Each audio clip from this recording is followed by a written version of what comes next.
যুক্তরাষ্ট্র এমন কিছু করার চেষ্টা করছেন পাকিস্তানে, বাংলাদেশে, যার প্রেক্ষিতে ভারতকে আগামী দিনগুলোতে খুব কঠোর অবস্থানে যেতে হবে। এবং সেখানে তাদের যে সম্পর্ক, আমেরিকার সাথে যে সম্পর্ক, সেই সম্পর্কের ক্ষেত্রে একটা নতুন মাত্রা যুক্ত হবে এবং একই সঙ্গে রাশিয়ার সঙ্গে তাদের যে সম্পর্ক, সেই সম্পর্কটিকে আরও নতুন করে ঝালাই করতে হবে।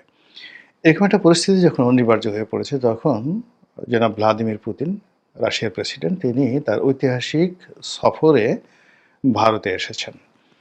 ভারতে তার এই সফরটি নানা কারণে খুবই গুরুত্বপূর্ণ। এর কারণ হলো এই সময়টিতে ইউক্রেন এবং রাশিয়ার যে যুদ্ধ, সেই যুদ্ধ বন্ধ করার জন্য আমেরিকা রীতিমতো পাগল হয়ে পড়েছে। দ্বিতীয়ত, মিস্টার ডোনাল্ড ট্রাম্প এই যুদ্ধটি বন্ধ করার জন্যে ব্যক্তিগতভাবে তিনি দায়বদ্ধ হয়েছিলেন নির্বাচনের আগে। অধিকন্তু মিস্টার পুতিনের সঙ্গে ডোনাল্ড ট্রাম্পের যে ব্যক্তিগত সম্পর্ক, এটিও গুরুত্বপূর্ণ ভূমিকা পালন করছে। অনেকে বলে থাকেন যে ডোনাল্ড ট্রাম্পের এবং তার পরিবারের বিরাট বিরাট ব্যবসা প্রতিষ্ঠান রয়েছে রাশিয়াতে, এবং রাশিয়া, সৌদি আরব এবং ডোনাল্ড ট্রাম্প এই সম্মিলিতভাবে ব্যবসা বাণিজ্যের মধ্যে একটা বিরাট সিন্ডিকেট গড়ে তুলেছেন। তো এই যে ইউক্রেন এবং রাশিয়া যুদ্ধ, এই যুদ্ধের অন্যতম মদদদাতা রাষ্ট্র হলো ভারত। ভারত যেভাবে রাশিয়ার পাশে দাঁড়িয়েছে, ঠিক এইভাবে কিন্তু চীনও দাঁড়ায়নি। রাশিয়ার সবচেয়ে কৌশলগত বন্ধু, যে বন্ধু সামরিকভাবে, অর্থনৈতিকভাবে এবং আঞ্চলিক রাজনীতি এবং আন্তর্জাতিক রাজনীতি দ্বারা রাশিয়াকে শক্তিশালী করে তুলছে।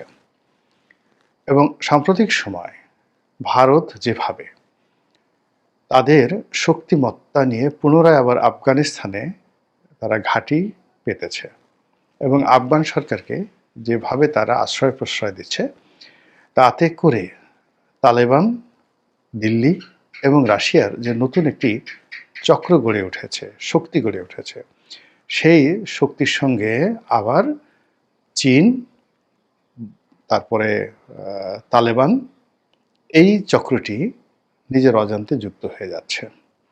আফগানিস্তানকে কেন্দ্র করে রাশিয়ার সাথে আমেরিকার সম্পর্ক, আফগানিস্তানকে কেন্দ্র করে ভারতের সাথে পাকিস্তানের সম্পর্ক একেবারে টান টান উত্তেজনাকর অবস্থা যখন চলছে, তখন মিস্টার পুতিন যে দিল্লিতে আছেন, তাকে গত ১০০ বছরের মধ্যে সবচাইতে রাজকীয় এবং জাঁকজমকপূর্ণ সেই সংবর্ধনা ভারত কর্তৃপক্ষ দিচ্ছে। আজ থেকে ১০০ বছর আগে ভারত স্বাধীন ছিল না, ব্রিটিশ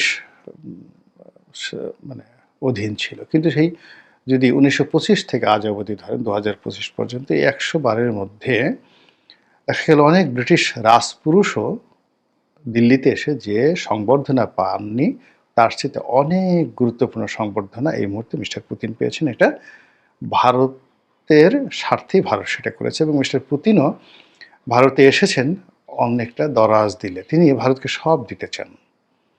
তার যত মিলিটারি ট্যাকটিক্স রয়েছে, যত কৌশলগত রণবিদ্যা রয়েছে, তার যত অর্থ রয়েছে, বিত্ত রয়েছে, ব্যবসা রয়েছে, বাণিজ্য রয়েছে, সব অকাতরে তিনি দিতে চান। এটা নিয়ে ভারতের রীতিমতো এখন হৈ হৈ রৈ রৈ একটা অপুজোর আনন্দ। কিন্তু এই বাংলাদেশে আমরা এটা নিয়ে কী চিন্তা ভাবনা করব? রাশিয়ার সঙ্গে ভারতের যে সম্পর্ক, সেই সম্পর্কতে ডক্টর মোহাম্মদ ইউনূসের কী উপকার হবে, ক্ষতি হবে, এটা নিয়ে ইউনূস সরকার হয়তো চিন্তা ভাবনা করছেন। কিন্তু ইতিমধ্যে যে ঘটনাটা আমরা দেখতে পাচ্ছি, তা হলো মিস্টার পুতিনের দিল্লি সফরকে কেন্দ্র করে আওয়ামী লীগের মধ্যে রীতিমতো খুশির বন্যা বয়ে যাচ্ছে।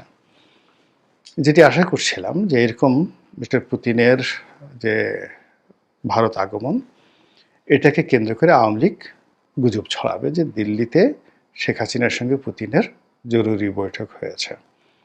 এখন সেই বৈঠক শেখ হাসিনার বাড়িতে হতে পারে, অথবা শেখ হাসিনাকে নিয়ে সেই ভারতীয় কর্তৃপক্ষ পুতিনের সঙ্গে তার বৈঠক করাতে পারেন কোনো রাষ্ট্রীয় অতিথি ভবনে, অথবা তিনি যে হোটেলে আছেন, অশোকা মৌর্য হোটেল, সেখানকার প্রেসিডেন্সিয়াল প্যালেসে হতে পারে।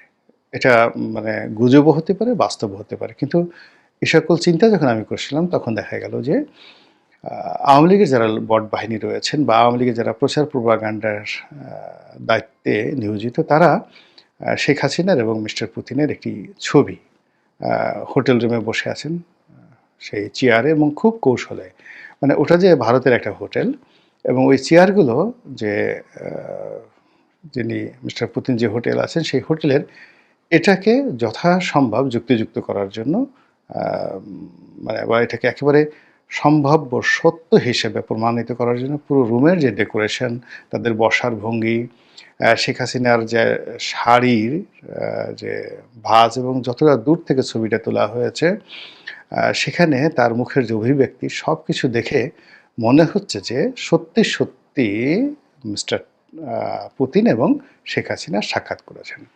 তো এখানে বাংলাদেশের সঙ্গে রাশিয়ার যে এই মুহূর্তের সম্পর্ক, সেই সম্পর্কটি রাষ্ট্রীয় পর্যায়ে হলেও ব্যক্তিগত পর্যায়ে এই সরকার কতগুলো ক্ষত সৃষ্টি করেছেন, যার কারণে রাশিয়া আওয়ামী লীগকে ভুলতে পারছে না। আপনারা জানেন যে বাংলাদেশে রাশিয়ার সবচেয়ে বড় একটি বিনিয়োগ রয়েছে, রূপপুর পারমাণবিক বিদ্যুৎ কেন্দ্র, যেখানে 3টি পদ্মা সেতুর সমপরিমাণ অর্থ বিনিয়োগ করা হয়েছে, এবং এর পুরোটাই 90% বিনিয়োগ করেছে রাশিয়ান সরকার। তো বাংলাদেশ সরকারের সঙ্গে রাশিয়ান সরকারের এটা সরকার টু সরকার এটা একটা চুক্তি হয়েছে। এখন বাংলাদেশে যারা শেখ হাসিনা বিরোধী লোকজন, তারা শেখ হাসিনাকে ছোট করতে গিয়ে যেটি বলার চেষ্টা করছেন যে এই রূপপুর পারমাণবিক বিদ্যুৎ কেন্দ্রে পুকুর চুরি হয়েছে, এখানে 60,000 কোটি টাকা, যদি প্রকল্প ভ্যালু হয় 90,000 কোটি টাকা, মানে এখানে 1,20,000 বা 10,000 কোটি টাকার মতো হবে, যেখানে 90% রাশিয়া দিয়েছে। তো 90% রাশিয়া যদি দিয়ে থাকে, ধরুন সেই 90 লক্ষ, মানে এটা টাকার হিসাবে আমি কি বলবো, যে 90,000 কোটি টাকা বা 1,10,000 কোটি টাকার মধ্যে 90% ধরুন 1 লক্ষ কোটি টাকা, কথার কথা ধরে নিলাম 1 লক্ষ কোটি টাকাই আমরা ধরি। তো 1 লক্ষ কোটি টাকা রাশিয়ান গভর্নমেন্ট এখানে বিনিয়োগ করেছে। যারা অভিযোগ করছে তাদের বক্তব্য হলো যে এই 1 লক্ষ কোটি টাকা রাশিয়ান মানি, এখান থেকে 60,000 কোটি টাকা, 60,000 কোটি টাকা তারা ঘুষ দিয়েছে শেখ হাসিনার পরিবারকে, টিউলিপ সিদ্দিকীকে, তারপরে টিউলিপ সিদ্দিকের চাচা তারেক সিদ্দিকের স্ত্রীকে। তো এই পুরো শেখ পরিবার এখানে 60,000 কোটি টাকা ঘুষ খেয়েছে। তো রাশিয়ান সরকার যদি শেখ হাসিনার পরিবারকে 60,000 কোটি টাকা ঘুষ দেন, তাহলে তো তারাও আরও 60,000 কোটি টাকা ঘুষ খেয়েছে। মোরাললেস কোনো সরকারই তো, বা যারা ঘুষখোর রাষ্ট্রীয় পর্যায়ে, তারা তো অ্যাটলিস্ট 50-50 করবে।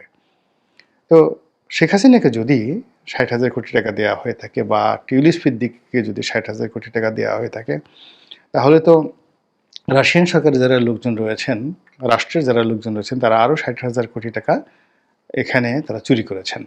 তাহলে 60,000 1,20,000 কোটি টাকা যদি এখানে চুরি হয়ে থাকে, পুকুর চুরি হয়ে থাকে, তাহলে প্রকল্প মূল্য 1,10,000 কোটি টাকা হলে, বা রাশিয়ার টাকা যদি মাত্র 1 লক্ষ কোটি বা 90,000 কোটি টাকা হয়, তাহলে বাকি টাকাগুলো মানে কি হলো? এখানে তো শূন্য, মানে কোনো বিনিয়োগই হওয়ার কথা না, একটি টাকাও বিনিয়োগ হওয়ার কথা না। তাহলে রূপপুর পারমাণবিক কেন্দ্র এটা যে প্রতিষ্ঠিত হয়ে গেছে, অলমোস্ট 90% কাজ এখানে শেষ হয়ে গেছে, এই টাকা আসলো কোত্থেকে?